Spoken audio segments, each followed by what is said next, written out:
तो हम लोगों को पढ़ना था जीएसटी रजिस्ट्रेशन। तो जीएसटी रजिस्ट्रेशन है क्या, जीएसटी रजिस्ट्रेशन कौन लेता है, जीएसटी रजिस्ट्रेशन की क्या थ्रेशोल्ड लिमिट है, अभी कुछ लोग पूछ भी रहे थे, तो उसको हम लोग यहाँ पर डिस्कस करेंगे। Registration threshold limit, GST registration कब लेना होता है। तो देखिए यहाँ पे दे रखा है normal category state who opted for a new limit of ₹40 lakh, है ना। तो इसमें 40 लाख की लिमिट होती है। 40 लाख से अगर ज्यादा का अगर टर्नओवर है देन आपको रजिस्ट्रेशन लेना पड़ेगा। ठीक है, यहाँ पे दे रखा है क्या छत्तीसगढ़, झारखंड, बिहार, इन सब चीजों, इन सारे स्टेट्स के लिए जितने की यहाँ पे लिस्ट दे रखी है, इन सब जगहों पे लिमिट कितनी है 40 लाख। यानी 40 लाख अगर क्रॉस करता है then you have to take the registration. ठीक, अब हम लोग बात करेंगे किसकी, normal category states who choose state quota, वही केरला, तेलंगाना, ये सब चीजें वही हैं। अब हम बात करेंगे 20 लाख की बात करेंगे। Special category states who opted a new limit of ₹20 lakh, और 20 लाख से ज्यादा का टर्नओवर होगा तब रजिस्ट्रेशन लेना पड़ जाएगा इन सारे स्टेट्स में, जिसमें ये आते हैं पुडुचेरी, मेघालय, मिजोरम, त्रिपुरा, मणिपुर, सिक्किम, नागालैंड, अरुणाचल प्रदेश, उत्तराखंड। तो इन सब जगहों पे अगर आपका टर्नओवर का 20 लाख क्रॉस करता है, एग्रीगेट टर्नओवर, बाकी एग्रीगेट टर्नओवर की डेफिनेशन ऑलरेडी हम लोग पढ़ रखे हैं। एग्रीगेट टर्नओवर में क्या चीज आती है सबको पता है। आओ देख सिला अगर हम सप्लाई क्या कर रहे हैं, टैक्सेबल गुड्स भी बेच आओ। रहे हैं, इंटरस्टेट सप्लाई कर रहे हैं, एक्सपोर्ट गुड्स कर रहे हैं, या एग्जेम्प्ट सप्लाई कर रहे हैं, इन चारों को शामिल कर लो। अगर इनका टोटल मिला के अगर कितने से अधिक जाता है, 20 लाख से ज्यादा जाता है इन सारे जगहों पे, तो आपको रजिस्ट्रेशन लेना पड़ेगा। बाकी नॉर्मल कैटेगरी स्टेट्स हैं या इन सब स्टेट्स में आते हैं तो आपको जाहिर सी बात है कि आप 40 लाख की लिमिट को फॉलो करना है। ठीक है, कहीं कोई दिक्कत? मेरे ख्याल से सब लोगों को समझ में आ गया होगा। सर बोलिए सर यूनियन टेरिटरी में सर ये बीच वाला नॉर्मल कैटेगरी वाला क्या है? वही केरला और है, केरला तेलंगाना। वो नॉर्मल कैटेगरी में ही आएगा, जो लिखा है नॉर्मल कैटेगरी स्टेट्स वो चूज स्टेट कोटेशन, तो वही है। यहाँ पे भी घबराओ मत, केरला और तेलंगाना में भी 40 लाख ही लगता है, वो अलग से कॉलम खींच दिया गया है, लेकिन 40 लाख का ही है। ये सारे के सारे जितने केरला तेलंगाना इंक्लूडिंग, ये चूंकि नए स्टेट, तेलंगाना नया स्टेट बना था ना, तो इन सब जगह स्टेट्स में भी वही है, 40 लाख की ही लिमिट है। ठीक है, 20 लाख की सर लिमिट किस चीज का लिमिट है, सारी जगहों पे। क्या चीज? कैसा लिमिट है सर ये? चलो नहीं सर, अभी तक क्या बोल रहा था सर मेरा कनेक्ट नहीं था ना अभी तक। सर जी? अगर आपका एग्रीगेट टर्नओवर यानी कि साल भर में अगर आप सेल इतने से ज्यादा करते हो, इस लिमिट से ज्यादा करते हो, तो आपको जीएसटी में रजिस्ट्रेशन लेना होगा। अगर इससे कम का टर्नओवर है तो आपकी इच्छा है, आप चाहे 40 तो लाख से रजिस्ट्रेशन अधिक ले, होता है तो चाहे हाँ। तो रजिस्ट्रेशन ले, चाहे ना ले।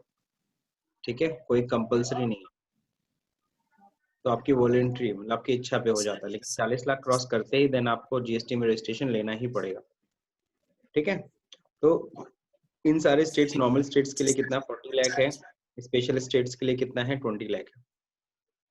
स्पेशल स्टेट्स में कौन से आ रही है, इनको यहाँ पे लिमिट क्यों कम है, क्योंकि जाहिर सी बात वहाँ पे उतना टर्नओवर होता नहीं है। तो अगर वहाँ पे 40 लाख रखेंगे तो बहुत सारे बिजनेसेस होंगे जिनका रजिस्ट्रेशन कभी होगा ही नहीं, तो इसीलिए वहाँ पे लिमिट कम रखी गई है। सर ये सब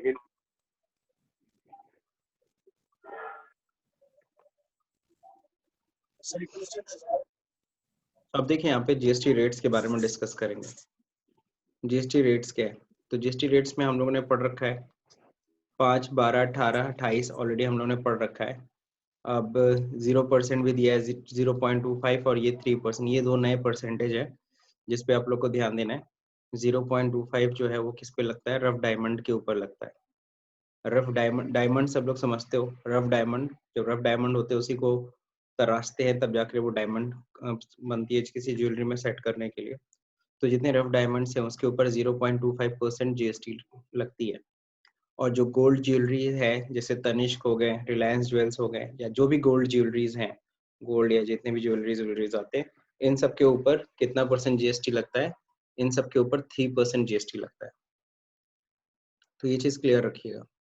रफ डायमंड सर तराशने पर डायमंड पे 0.25%। 28% होगा ना? क्या चीज?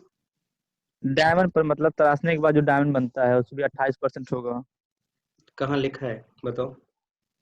इसमें लिखा नहीं है सर, मतलब पूछे तो अंदाजा मत क्या। लगाओ, अंदाजा नहीं लगाते हैं लॉ में, कभी अंदाजा मत लगाया करो। रफ डायमंड के ऊपर 0.25% ही लगता है, और जब वो ज्वेलरी में गई तो उसके ऊपर 3% लगेगा।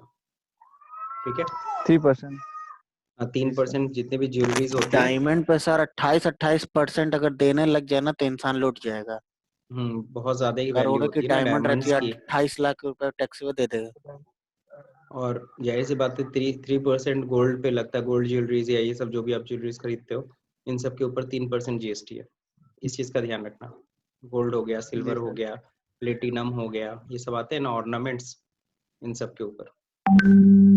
तो ये मेरे ख्याल से ये सारे रेट्स तो आपको पता था, 5, 12, 18, 28। ये 2 रेट्स कई लोग को नहीं पता था, तो आज पता चल गया मेरे ख्याल से। बाकी category of GST percentage in India लगभग दिया है 0% में, आपको पता है। ये सब आ रहा है, रेट्स सर आ रहे हैं। ओके, आपके जो, सर हाँ बोलो। सर गोल्ड डायमंड ये जो सब होता है 30% ही लगता है ना? हाँ 3%, 3 दिस वन जो ज्वेलरी से वही होती है उसके ऊपर 3% है। और ये 0.25 किसके ऊपर है? Rough diamond. ठीक है, अब जो देखो यहाँ पे 0% कैटेगरीज में दे रखा है, ये सब चीजें आती हैं। इवन एग, ये एग बना है, ध्यान रखना। बाकी 5% कैटेगरीज में क्या आती है? ठीक है ना, रेस्टोरेंट देखो दे रखा है, शूज है। बाकी यहाँ पे दे रखा है क्या? क्रॉकरी हो गई। नेक्स्ट यहाँ पे क्या दे रखा है? रेलवे हो गया। तो रेलवे में ध्यान रखना, रेलवे में जो आप लोग का रिजर्वेशन होता है, फॉर एग्जांपल आपका जनरल टिकट पे कोई जीएसटी नहीं लगती है, स्लीपर क्लास पे कोई जीएसटी नहीं लगती है। जैसे ही तुम एसी क्लास की बुकिंग करोगे, है ना, तो 5% जीएसटी देनी पड़ेगी, क्योंकि वो सर्विस में आती, वो सॉरी, रेलवे पे मतलब 5% जीएसटी है। नेक्स्ट है 12 एंड 18% में ये सारी चीज़ें आती हैं, और 28% में। ठीक है, तो ये सारी की सारी चीज़ें आती हैं। क्लियर है सबको? नेक्स्ट आगे देखिए, ये टेलीफोन क्यों डाला है, ये गड़बड़ है थोड़ा। आगे देखते हैं, यहाँ पे स्टैंडर्ड रेट्स और भी कई सारे यहाँ पे दे रखे हैं, सब पढ़ लीजिएगा। ऑलरेडी सर मैंने कहा था ये परसेंटेज आप थोड़ा सा स्टडी खुद से करिए, गूगल में इसकी हेल्प आप ले सकते हैं। ठीक है, नेक्स्ट था ITC, input tax credit under the GST. तो आईटीसी भी हम लोग ने पढ़ ही लिया। आईटीसी क्या होता है? जो भी हम खरीद गुड्स को परचेज करते समय जो भी हम टैक्स पे करते हैं, उसको हम क्या करते हैं, उसकी हम क्रेडिट लेते हैं किसके जरिए? जो आउटपुट टैक्स में से। तो आउटपुट टैक्स में से हम इनपुट टैक्स रिड्यूस कर लेते हैं, इसी को हम लोग आईटीसी कहते हैं। इसके लिए ये चीज़ हम लोगों ने पढ़ रखा है ऑलरेडी, ये हम लोगों ने पढ़ रखा था ना। 3 पूरे, अगर हम हिस्ट्री ऑफ इंडिया की बात करें तो सेल्स टैक्स है, वैट है और जीएसटी है। यहाँ पे भी एक एग्जांपल से सेट करने, एग्जांपल से समझाया गया है। बस यहाँ पे मैंने जो आपको कल समझाया था उसमें 1 लाख का था गुड्स, यहाँ पे देखो manufacturing and cost and profit सीधे दिखा दिया 10,000, उसमें एक्साइज ड्यूटी जोड़ा है, देन सेल्स टैक्स जोड़ा है, देन परचेज 12,100। सेम है मेरे ख्याल से, इसको रिपीट नहीं करूंगा मैं, मतलब उसी चीज को समझाया गया यहाँ पे अगेन। बस ये मैं दिखा दे रहा हूँ, जब सेल्स टैक्स था तो गुड्स की वैल्यू कितनी थी? 15,510। फिर उसी गुड्स की वैल्यू वैट आने से 14,300 हो गई, और जब जीएसटी आ गया तो 13,200। दैट मीन्स और रिलैक्स हो रहा है। ठीक, अब हम लोग बात करेंगे excise duty and VAT is still leviable on the following goods. Excise duty और वैट जैसा कि हम बोलते हैं कि ये खत्म हो गई है, तो ऐसा कुछ नहीं, अभी भी कुछ ऐसी चीजें हैं जिनके ऊपर अभी भी एक्साइज ड्यूटी और वैट अभी भी लग रहा है। वो कौन कौन सी चीजें हैं जरा देख लीजिए। पेट्रोलियम क्रूड यानी कच्चा तेल, हाई स्पीड डीजल, डीजल को ही हाई स्पीड डीजल भी बोलते हैं। नेक्स्ट मोटर स्पिरिट, है ना, commonly known as petrol, petrol के ऊपर natural gas, aviation turbine fuel, और alcohol liquor for human consumption, है ना। इस पे अभी भी पुराने टैक्सेस लग रहे हैं, इन सबको किस में अभी शामिल नहीं किया गया है? जीएसटी। हाँ, लेकिन एक चीज मैं बता दूं, लिकर तो कभी नहीं आ सकता, लिकर फॉर ह्यूमन कंजम्पशन को कभी जीएसटी के अंदर शामिल किया ही नहीं जा सकता है। लेकिन ये सारे के सारे जो पेट्रोलियम और यहाँ तक की जो चीजें हैं, जो 5 प्रोडक्ट हैं, इनको जीएसटी लॉ में शामिल तो कर लिया गया है, लेकिन इनके ऊपर जीएसटी रेट कब से एप्लीकेबल होगा ये अभी क्लियर नहीं है। यानी कि जब तक जीएसटी इस पे अनाउंसमेंट नहीं कर देती जीएसटी काउंसिल, तब तक इसके ऊपर पुराने टैक्सेस ही लगेंगे एज इट इज, जैसे लग रहे हैं। अगर जीएसटी लगेगा तो पेट्रोल या डीजल का रेट कम हो जाएगा ना? जीएसटी का रेट बिल्कुल जायज बात है, जीएसटी जब लगाएंगे, लेकिन ऐसा मैं आपको बता दूं, जीएसटी गवर्नमेंट ने अपने बहुत सारे रास्ते खोल रखे हैं। जैसे आपको बता दूं, इस समय मैक्सिमम जीएसटी का रेट कितना चल रहा है बताओ? 28। हाँ बिल्कुल सही, जीएसटी का 28% मैक्सिमम रेट है। लेकिन मैं आपको बता दूं, जैसे लॉ में होता है ना, बॉर्डर सेट करना होता है, तो लॉ में इन्होंने जीएसटी का मैक्सिमम रेट जो सेट किया हुआ है वो बताऊं कितना है? 40%। अच्छा, 40। पता है तुम्हें? गुड। हाँ पता है। तो लॉ में इन्होंने 40% 40%। का बॉर्डर सेट कर रखा है कि ये चाहे तो 40% तक बढ़ा सकते हैं। फिर अगर इसके बावजूद इनको अगर इससे भी संतुष्टि नहीं मिलेगी, तो आपको पता है इसके अलावा ये क्या जोड़ सकते हैं इसमें? सेस। Yes. और सेस में तो ये कितना भी टैक्सेस रेट चार्ज कर सकते हैं, तो ये जो चाहे गवर्नमेंट चेक कर सकती है, तुम समझ रहे हो, है ना? हाँ सर। तो इसलिए कोई खास हमें तो नहीं लगता है।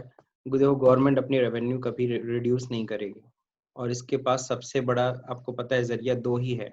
ये जितना मैं हम लोग यहाँ पे पढ़ रहे हैं ना, ये इतने जरिए से गवर्नमेंट्स को बहुत अच्छी रेवेन्यूज जनरेट होती है।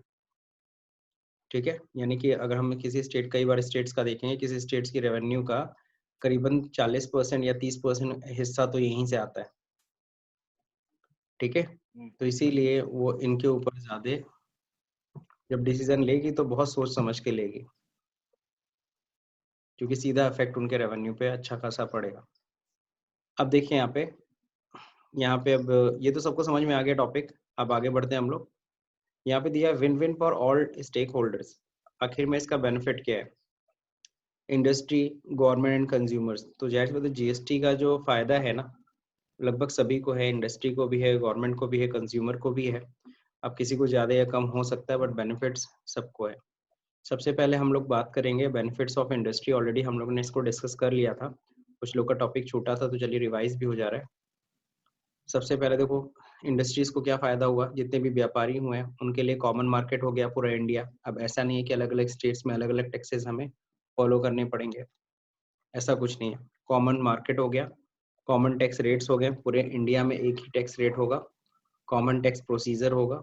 ऐसा नहीं है कि किसी टैक्स को जमा करने के लिए कोई और रूल है, कोई टैक्स जमा करना है तो कोई और रूल फॉलो करना पड़ेगा, ऐसा कुछ नहीं। सिंपल प्रोसीजर है, वही सिंगल प्रोसीजर जो हमें हर जगह फॉलो करना है। दैट मीन्स वही डिफरेंट स्टेट की जगह सिंगल हो गया। तो ये पिक्चर ऑलरेडी आप देख चुके हो। नेक्स्ट क्या है? Comprehensive input tax credit across the entire value chain. अब जो भी मैन्युफैक्चरर है, जितने भी डिस्ट्रीब्यूटिव ट्रेड चेन है, चाहे एजेंसी हो, चाहे डिस्ट्रीब्यूटर हो, चाहे होलसेलर हो, है ना, टू फाइनल कंज्यूमर, यानी मैन्युफैक्चरिंग से लेकर के फाइनल कंज्यूमर तक आपको आईटीसी मिलती रहेगी फ्लोली। बस कहीं से भी फ्लो टूटना नहीं चाहिए। अगर फ्लो ब्रेक हुआ, देन जा करके क्या होगा, आईटीसी वहीं रुक जाएगी। अब देखिए यहाँ पे नेक्स्ट क्या है? Better cash flow and better working capital management. GST आने से कहीं ना कहीं क्या हुआ? बेटर कैश फ्लो हुआ, and then better working capital management हम कर सकते हैं, क्योंकि हमें अलग अलग टैक्सेस में अलग अलग सिक्योरिटीज, या फिर कह लो अलग अलग टैक्सेस को जमा करने के लिए अपने माथापच्ची नहीं करना है, हमें एकदम क्लियर रखना है, और हम ऑनलाइन भी इसका पेमेंट कर सकते हैं, तो बहुत ही ईजी है, बेटर है मतलब बाकी टैक्सेस से। सबसे बड़ी चीज टेक्नोलॉजी ड्राइवन है। सबको पता है जीएसटी फुल्ली ऑटोमेटेड है, मतलब पूरी तरह से ऑनलाइन है, ऑफलाइन कुछ भी नहीं रखा गया इसमें। रिड्यूस ह्यूमन इंटरफेस कम है, जिसकी वजह से करप्शन से दूर रहेगा। स्पीडली डिसीजन, और स्पीडली डिसीजन भी होते हैं, speedy decision in the sense आज जीएसटी का तुम रजिस्ट्रेशन अप्लाई करो, विद इन अ वीक तुम्हें रजिस्ट्रेशन मिल जाता है। ठीक है, बिना कहीं पैसे खिलाए, बस तुम्हारे डॉक्यूमेंट सही होने चाहिए। अगला क्या है? Benefits to government. गवर्नमेंट को क्या बेनिफिट्स है? Okay, boost to make in India, है ना। जाहिर ऐसा क्यों है? कोई जाहिर सी बात है, गवर्नमेंट क्या कर रही है, गवर्नमेंट टैक्सेस के रेट्स को इतना नॉर्मल बना रही है ताकि आसानी से टैक्स जमा किया जा सके, और फॉरेन के जो व्यापारी हैं उनके ऊपर टैक्सेस टैरिफ बढ़ाती है ताकि क्या हो कि उनका कॉस्ट थोड़ा महंगा पड़े और भारत के जो प्रोडक्ट्स बने वो थोड़े से सस्ते बने। मेक इन इंडिया का प्रमोशन यही है कि आप बाहर से ना खरीदो, आप यही बनाओ, तो आपसे हम टैक्सेस कम चार्ज करेंगे और इसी बहाने इंडिया के जो प्रोडक्ट इंडस्ट्री है उसको बूस्टअप मिलेगा और मेक इन इंडिया को प्रमोशन होगा। बट ये कहाँ तक कारगर है ये तो मैं नहीं जानता, लेकिन हाँ, इनका जो व्यू पॉइंट था वो ये था कि ये भी एक फायदा मिले। अब मिला नहीं मिला ये मैंने इस पे मैंने डिस्कस करूंगा।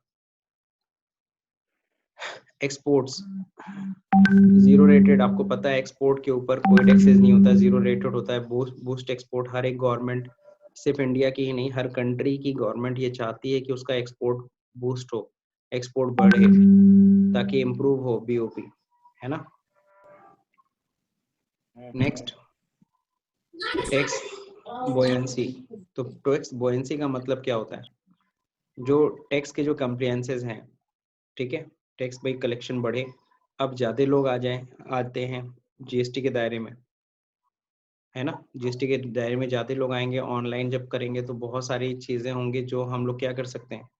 जो चोरी जो होती थी पहले किसके द्वारा, कर्मचारियों के द्वारा, इवन टैक्स डिपार्टमेंट के ही, वो सारी चीजें अब हटेंगी, ट्रांसपेरेंसी होगी, कंप्लायंसेस क्लियर होंगे, जिससे कहीं ना कहीं क्या होगा, टैक्स की जो चोरी होती थी या टैक्स छुपाते थे लोग वो कम होगा और गवर्नमेंट का रेवेन्यू बढ़ा इसकी वजह से। Equitable contributions, goods versus services. पहले क्या था, ज्यादातर देखने को मिलता था कि हमें सर्विसेज से ज्यादा टैक्सेस आ रहे हैं, गुड्स से कम टैक्सेस आ रहे हैं। अब क्या है, कहीं ना कहीं इक्विटेबल कंट्रीब्यूशन आएगा, गुड्स की जगह से भी टैक्स अच्छा आएगा और सर्विसेज की तरफ से भी टैक्स बराबर आएगा। Next, ease of doing business. तो सिंपल से होता है इंडिया में ईज ऑफ डूइंग बिजनेस। पहले सोचो, एक सिंपल सा अगर बात करें, अगर कोई फॉरेन से कोई बंदा भारत में आए बिजनेस करे तो उसको पहले कितना सोचना पड़ता था, अरे यार क्या करना पड़ेगा, एक्साइज में रजिस्ट्रेशन लेना पड़ेगा, अच्छा सेल्स टैक्स में भी रजिस्ट्रेशन, वैट में रजिस्ट्रेशन लेना है, सीएसटी में रजिस्ट्रेशन लेना है, सर्विस टैक्स में, तो वो ऐसे ही भाग जाता था, यार इतने सारे तो यहाँ टैक्सेस है, कौन यहाँ बिजनेस करेगा, 50 तरह के टैक्सेस का सामना करना पड़ता है। अब क्या हुआ, जब इन सारे टैक्सेस को हटा के एक सिंगल टैक्स किया गया तो अब उसको समझ में आ रहा है, अच्छा ठीक है, यहाँ तो जीएसटी है, तो वही जीएसटी जो हमारी कंट्री में चलता है वैसे यहाँ पे भी है, तो उसको थोड़ा इजी लगेगा। और कोई बाहरी बात ही नहीं कर रहा हूँ, इवन इंडिया का भी कोई अगर बंदा है जो बिजनेस करने के लिए सोच रहा है तो उसको इतने सारे कंप्लायंसेस फॉलो नहीं करने पड़ेंगे।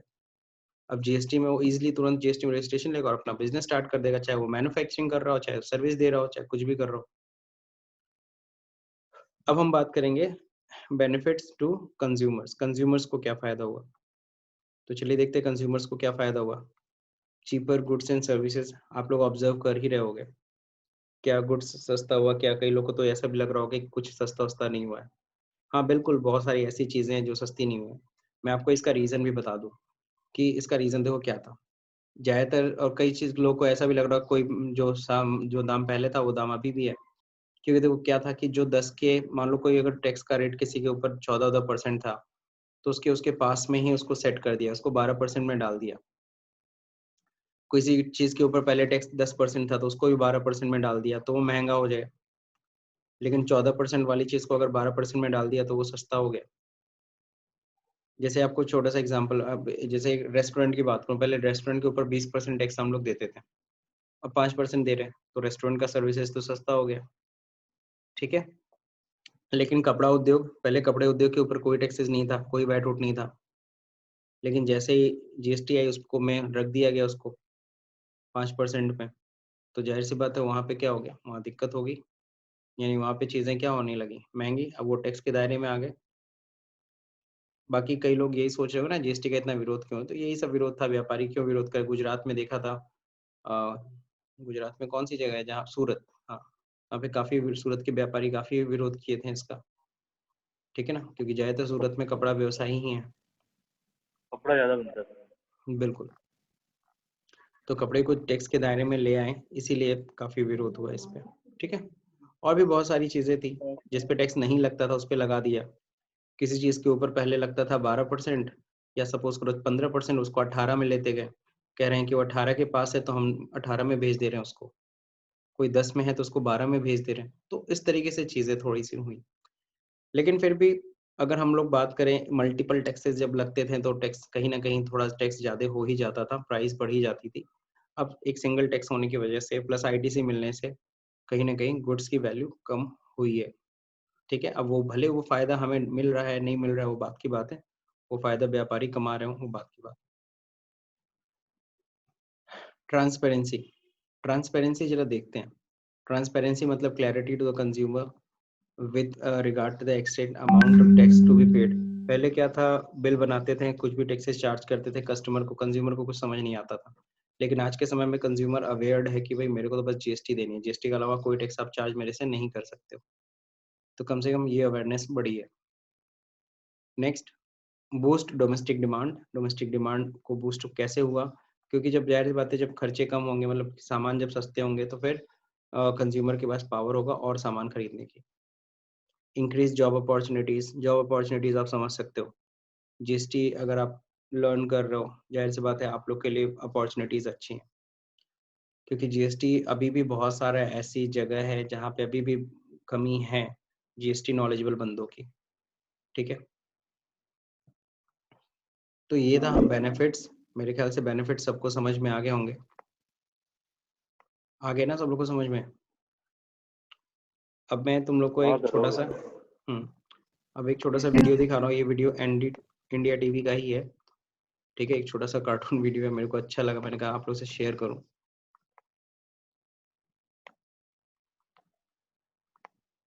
तो ये बता रहा है पहले के बिजनेस और अब के बिजनेसेस में क्या फर्क है। ठीक है, तो प्ले करूं। जी सर करिए। यस तेरा बिछाना मैं झड्डूंगा सोनिए, बिछाना मैं झड्डूंगा सोनिए, देख ले चाहे।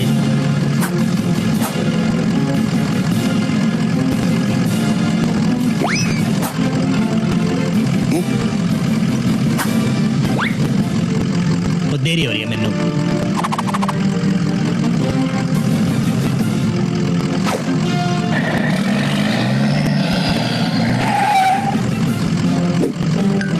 ओए बच्चे की जान लेगा क्या? दे तो दिया टैक्स यार। छड्डो यार, देरी हो रही है। और की चाहिए तेनू? वो क्या चाहिए? वो क्या चाहिए यार? और बोल। अबे व्हाट इज दिस यार? तो मैं क्या यार? मैं क्या लिए जा रहे हो कितना टैक्स लोगे यार?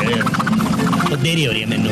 ओए सर जी माल खराब हो जाएगा। अब मैं क्या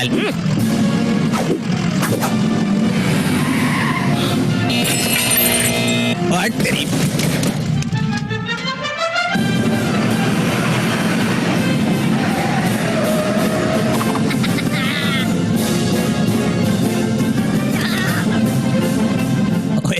तो कमाल हो गया यार। एक बार जीएसटी दिया और मक्खन मलाई वाला ट्रैफिक कोई नहीं रोकेगा आपको। मैं निकला जीएसटी दे के रास्ते पे, कोई ना मोड़ आया ना कोई टैक्स लेने आया। ओए वाह भाई वाह।